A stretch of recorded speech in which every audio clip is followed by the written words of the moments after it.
Assalamualaikum warahmatullahi wabarakatuh. Perkenalkan, nama saya Reni Anggraini dari Program Studi Sistem Informasi Angkatan 23A dengan nomor NPM 233111035. Di sini saya akan menjelaskan materi tentang display design pada mata kuliah Interaksi Manusia dan Komputer dengan dosen pengampu Bapak Parjito MCS. Baik, di sini saya akan memulai menjelaskan materi tentang display design. Interaksi manusia dan komputer atau disingkat menjadi IMK adalah bidang studi yang membahas tentang bagaimana manusia dan komputer dapat berinteraksi dengan baik dan efektif. Salah satu aspek penting dalam IMK adalah desain tampilan atau kita sebut dengan display design. Di sini ada beberapa hal yang perlu diperhatikan dalam desain tampilan.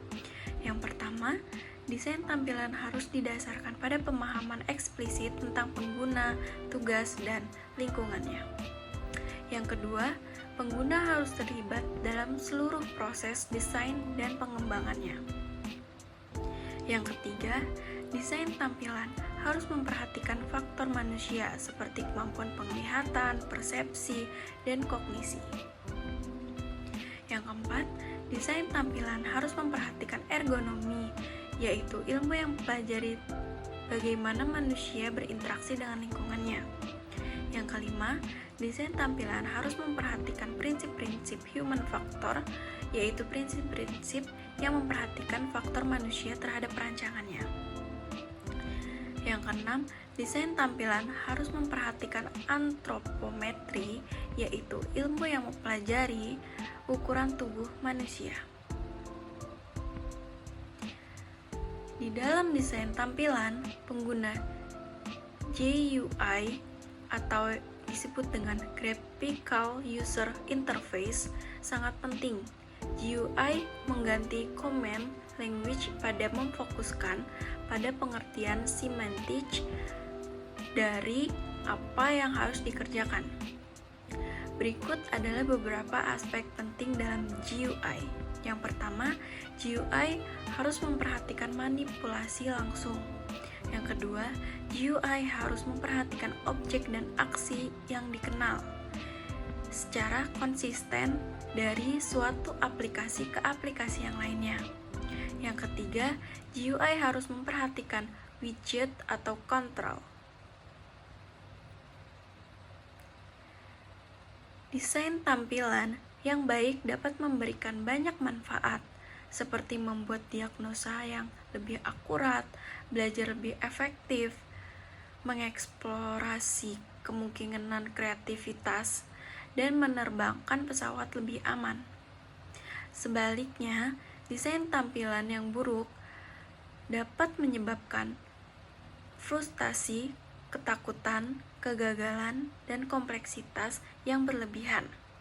Oleh karena itu, desain tampilan yang baik sangat penting dalam interaksi manusia dan komputer. Di sini ada faktor-faktor yang diperlukan dalam perancangan tampilan basis grafis.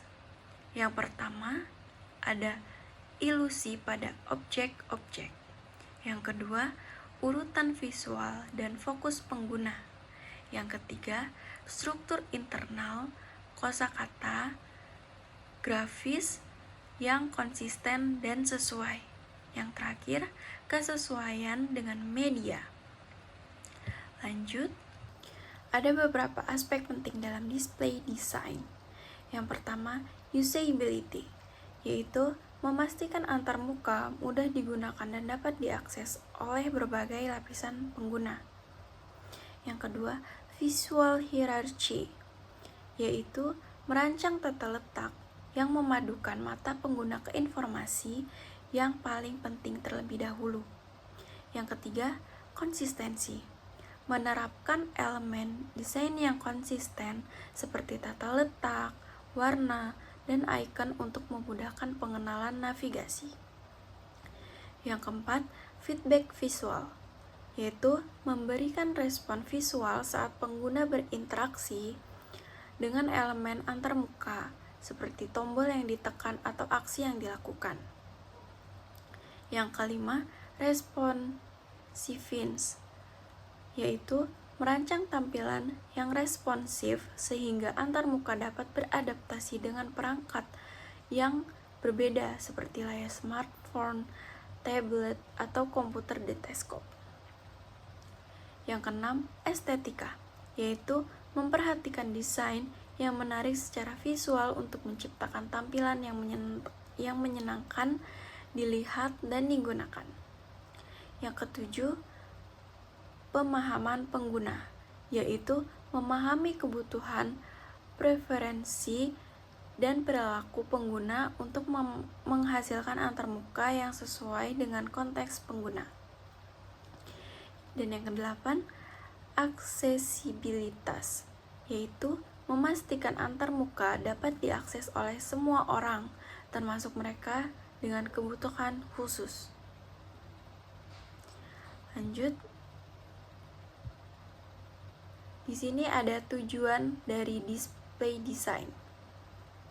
Yang pertama, keterbacaan dan keterlihatan, yaitu desain harus memastikan bahwa teks, gambar, dan elemen visual lainnya mudah dibaca dan terlihat oleh pengguna, termasuk di berbagai kondisi pencahayaan.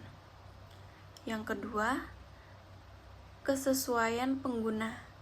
Display design harus mempertimbangkan kebutuhan dan preferensi pengguna, seperti ukuran teks yang dapat diatur, kontras yang cukup di antara latar belakang dan teks, serta pilihan warna yang ramah di mata. Yang ketiga, ada organisasi informasi, yaitu antarmuka harus dirancang dengan baik, sehingga informasi dapat diatur secara terstruktur dengan hierarki yang jelas dan mudah diakses oleh pengguna. Tata letak yang logis dan intuitif membantu pengguna menavigasi antarmuka dengan lancar. Dan yang terakhir, responsivitas, yaitu display design harus responsif terhadap tindakan pengguna seperti interaksi dengan mouse, keyboard, atau layar sentuh. Respon cepat terhadap input pengguna membantu menciptakan pengalaman yang mulus. Baik, cukup sekian materi yang bisa saya sampaikan. Apabila ada kekurangan, saya minta maaf. Saya akhiri. Wassalamualaikum warahmatullahi wabarakatuh.